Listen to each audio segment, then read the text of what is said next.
What happens when you stop eating, leave the city, and spend days cultivating in the mountains? Not to escape, but to reconnect. We are cultivators from Shengxuan Daoism, and this is a glimpse into our recent mountain cultivation. Come see what happens when stillness becomes your teacher. Day 0.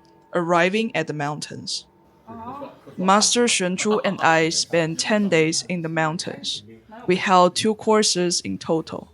The first 4 days were an advanced session for disciples, while the last 3 days were for the beginners.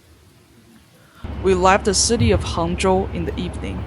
There was a bit of traffic as we left the city, but soon the lights faded behind us, and we entered the mountain roads. The air became cooler, and everything around us gradually quieted down. By the time we reached the mountain lodge, it was already dark. Master Shengzhu had arrived earlier and was waiting for us. This was what we called Day 0. So here we are, we're finally in the mountains. It's 8 o'clock.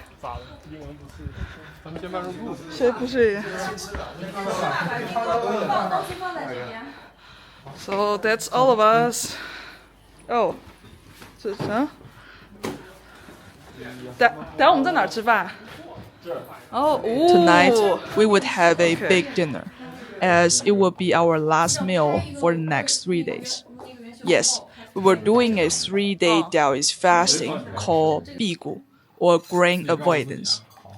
Because of that, this meal felt like a farewell to the normal routines, a simple but generous meal. Master Shengzhu had also prepared a special herbal liquor infused with Chinese herbal plants. He called it the Yin Xiaoyao, or the drink of free wandering. The liquor helps gently unblock the meridians of liver and kidneys, using the warmth of the alcohol to guide the internal flow, but without burdening the liver or stirring the mind. After dinner, we returned to our rooms to rest. Tomorrow will be the true beginning of our cultivation, the first day of Daoist fasting. With a mix of calm and curiosity, we fell asleep quietly. Day 1. The fasting begins. At 6 a.m., while most people were still asleep, we were already dressed and outside, ready for the first session of cultivation. We began with movement practice, called Changsheng Taiji, or longevity Taiji. This form of Taiji is different from the more common martial style. It doesn't begin with external forms, but with inner awareness. What we are training isn't how the movement looks, but how it flows, connects, and integrates from the inside out. Practicing Taiji in the early morning helps awaken the body's qi pathways and prepare us for the rhythm of the days ahead. After that, we began fuqi, or qi consumption, a Daoist practice that involves sensing and consuming the qi of nature and harmonizing it with the body. In Daoist thought, all things carries qi, the life force. Great mountains and rivers often contain especially nourishing earth qi. A cultivator learns to sense and draw in this external energy from morning sunlight, mountain meridian, flowing rivers, and etc., and let it resonate with the internal landscape, becoming part of one's own vitality. By 7:30, morning practice ended. There was no breakfast. Instead, we began the first round of herbal palate and liquor intake. The Daoist grain avoidance, Bigu, is not about starvation or religious fasting ritual. It's a structured cultivation for cleansing and resetting both the body and mind. We took Bigu herbal palate. herbal formulation that protect the stomach while helping the body purge inner stagnation.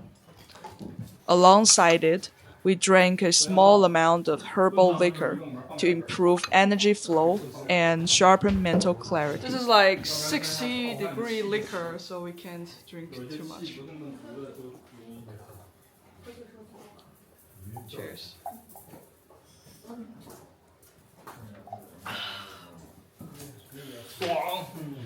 It is really strong, really strong.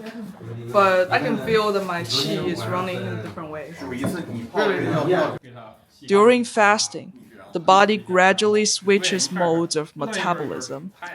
Internal dampness, flame, stagnation, and waste are expelled.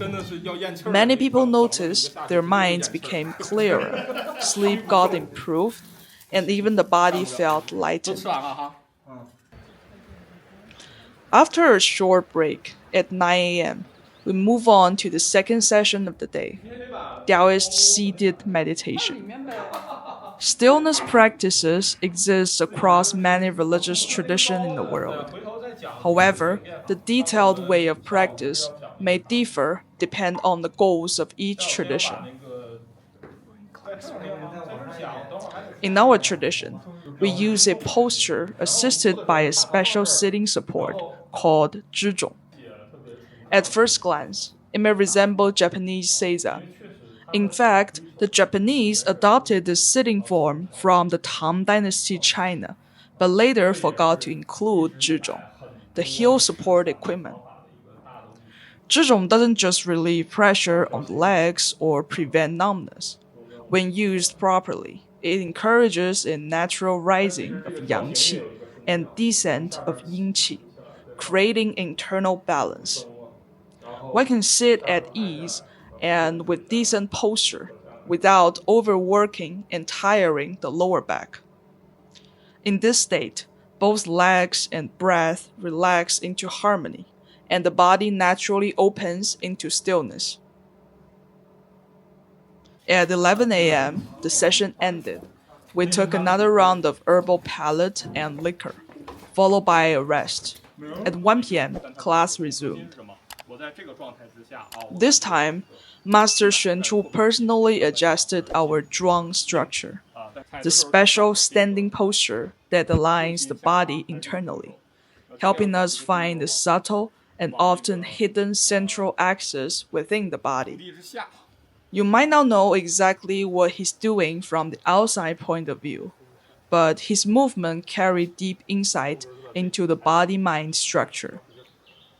What he's suggesting are the inner pathway of qi flow, helping us break out of old physical habits and rebuild a new energetic system.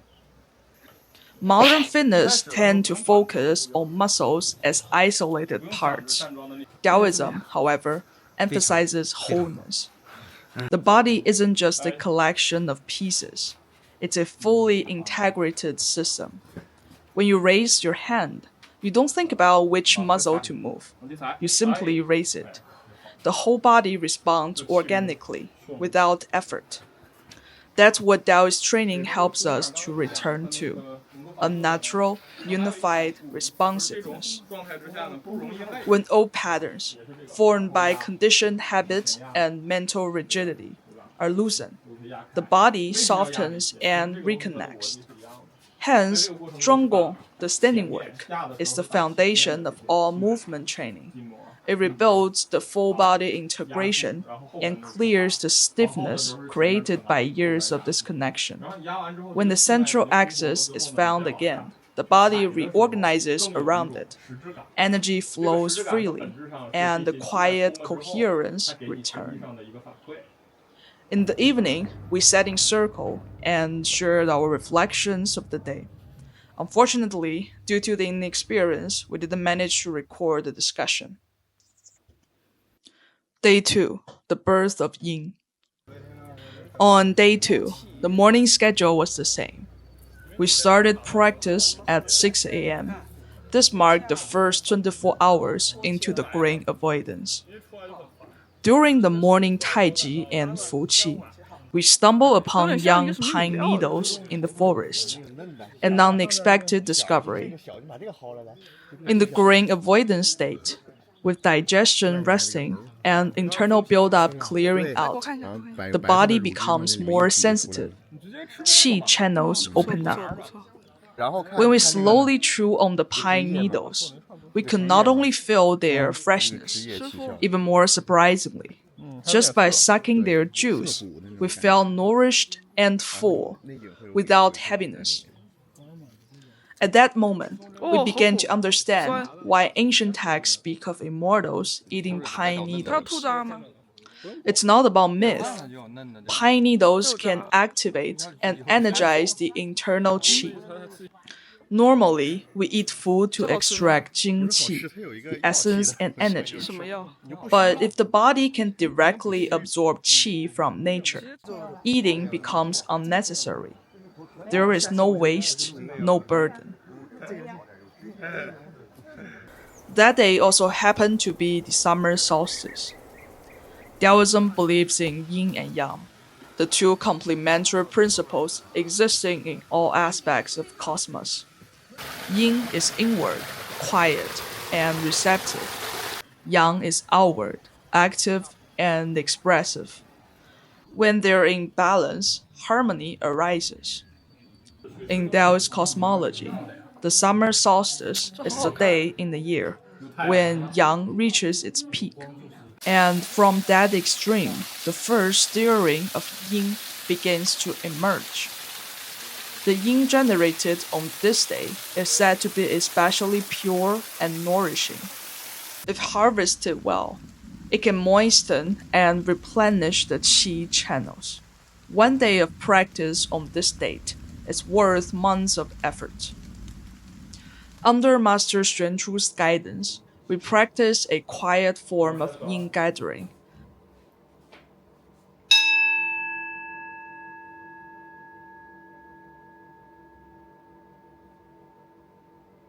As we sat in stillness, it felt as if a soft rain of dew was fallen within. The body soaked in the subtle coolness, restlessness and internal heat faded, and a deep clarity arose within. In the afternoon, we took on a gentle hike through the smaller mountain pass. By this point, a day and a half into fasting, the body had clearly changed. Much of the stiffness and inner waist had been cleared. Each step on the trail activated muscles and qi pathway that was supposed to be used but rarely used. The limbs felt heavy at first, but the sense of strength began to rise from inside. A new structure was being formed. As we walked, the fatigue gave way to lightness. It felt as though our bodies were learning to borrow energy from the earth. Steps became stable yet springy. From the central axis and the full body elasticity, each step felt like it was being supported by the qi of the earth itself. The more we walked, the more energetic we felt. At a small waterfall deep in the forest, the cool spray met our face like a breath of freshness. Walking through the shaded woods, even the lingering worries seemed to dissolve.